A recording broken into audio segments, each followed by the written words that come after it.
2011. We pray for your protection and continued guidance for everybody. We ask this through Christ our Lord. Amen.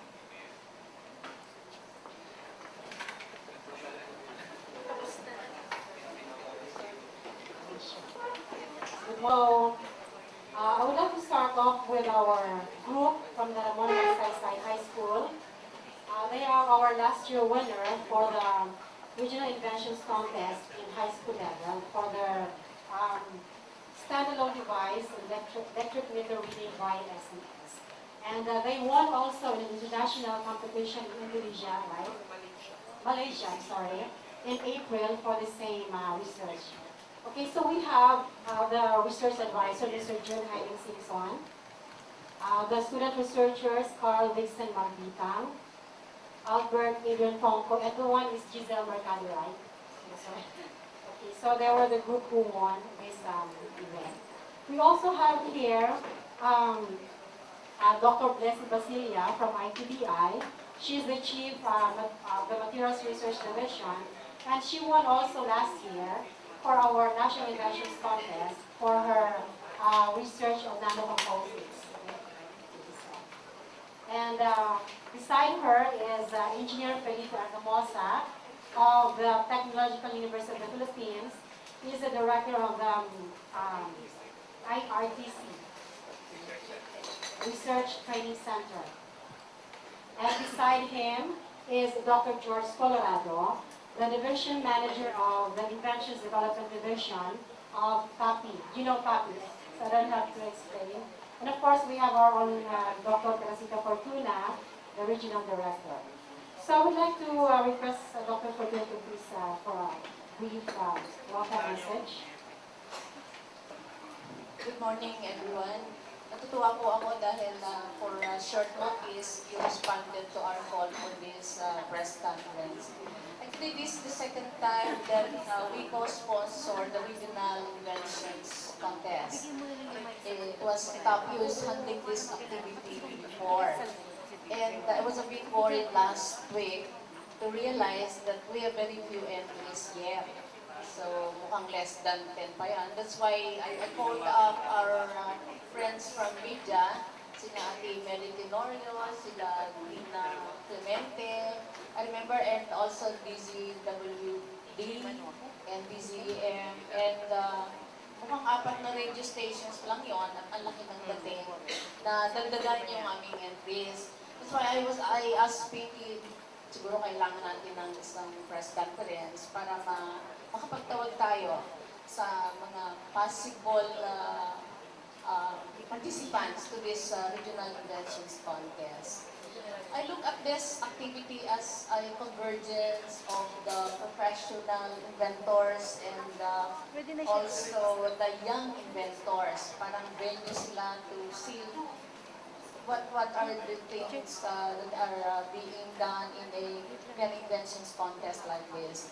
And years back, I also remember I was asking young inventors and even the professional inventors if they can come up with a simple device that would help the industry sector. And mukhang kakaunti pa rin. So hopefully with the coming years, madagdagan pa.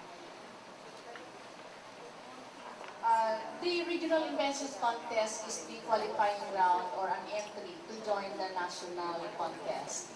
So for this year, para we can attract more participants to the regional level, I would like to announce that I'm also adding or dadagdagan ko ng konti yung prizes na binibigay namin sa regional level.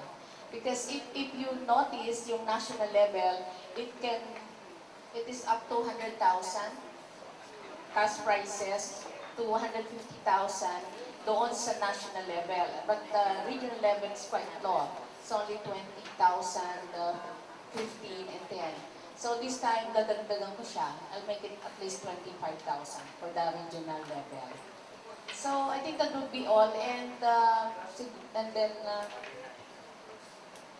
yes. There's another thing that I'd like to announce. If some of you would recall, during the National Science Technology Week, we launched the second Filipination Award. second PDP Innovation Award for Startup Companies. The deadline for submission in the National Capital Region is August 31.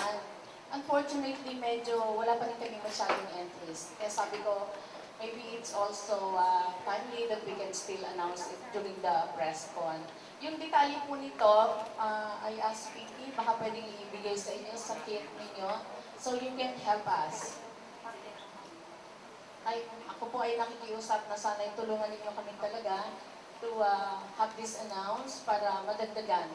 And para makainganin tayo ng mas maraming participants, especially the young inventors. I'm in particular interested that we can attract them to join us. Dahil kakailanganin nila sa ating, I should say, sa more, lalo na yung pag-develop ng mga economic products which will lead to more money, more companies coming into it. That will be all, and if you have any question, we can have it later. Thank you. Thank you very much, Dr. Fortuna. Before we introduce you our friends from media, probably Dr. George Corona would have something to share with us also. Good morning, everyone. And, thank you for coming. Katulad ng sinabi ni Dr. Fortuna, no, we are really happy that you responded to this call.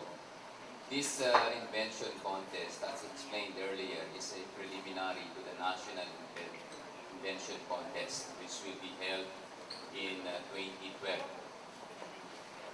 This year, we don't have a National Invention Contest, but we have Regional Invention Contest.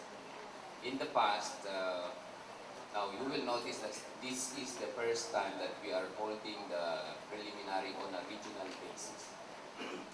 Regional basis. In the past, we had cluster regions. In Mindanao area, isang cluster sila ron, sama-sama silang nag-contest. And then we have the Visayas cluster, and then Luzon was divided into three. We have North Luzon, Middle, and then we have the southern part of Luzon. So we have 5 clusters before. And then the winners there, we convened them into a national invention contest. But this time, we are going into the region so that we will be able to encourage the participation of a lot more people and create activities on creativeness in several places. And we are really happy to note that even the local officials are very happy that for the first time, there in Mindanao, there in the Visayas, sinasabi, for the first time in our region, we are holding this and they are hosting it. Yung mga local government, they're so happy to announce to their constituents. And there are more participants. And this coming 2012, it will be really a convergence of national participation. So we would like you to look forward to that. And representations never heard before, this time we are going to see it. Next year, I mean. Thank you. Thank you very much, Dr. Kulat. I think Dr. Fortuna has something to say now. Yeah, I missed to announce also, we're moving the deadline from August 30 to September 2. So if you can add that to it. Because the earlier kit that was forwarded to prospective participants, we have there August 30 as the deadline. So we're extending it to September 2 because of the holiday. If you notice, it will be holiday on 29 and 30, so we're moving it. Thank you very much, Dr. Fortuna. May I request Beth here to introduce our friends from media? Yes, good morning. I'm Beth Padilla from STII, DOST Public Affairs Unit. I would like to introduce our very supportive media from the sa dulo, si Ms. Teresa Reyes. Unang-unang dumating dito from Armed Forces Radio DWDD. Please raise your hand naman para makilala. And second, si Ms. Presi Lazaro, Midday Monitor. Next is, and People's Monitor. Next is Mr. Wally Villamejor, UNTV, Liga ng mga Broadcasters ng Pilipinas, and DCXL. Third, next is Mr. Rafi Rico, Morning Star. Kasama naman niya katabi niya si Mr. Miguel Bertusado, DZXL. DWBL pala, I'm sorry. Next is Ms. Tess Ramirez, DCRB. Okay. Tapos sa likod ko naman,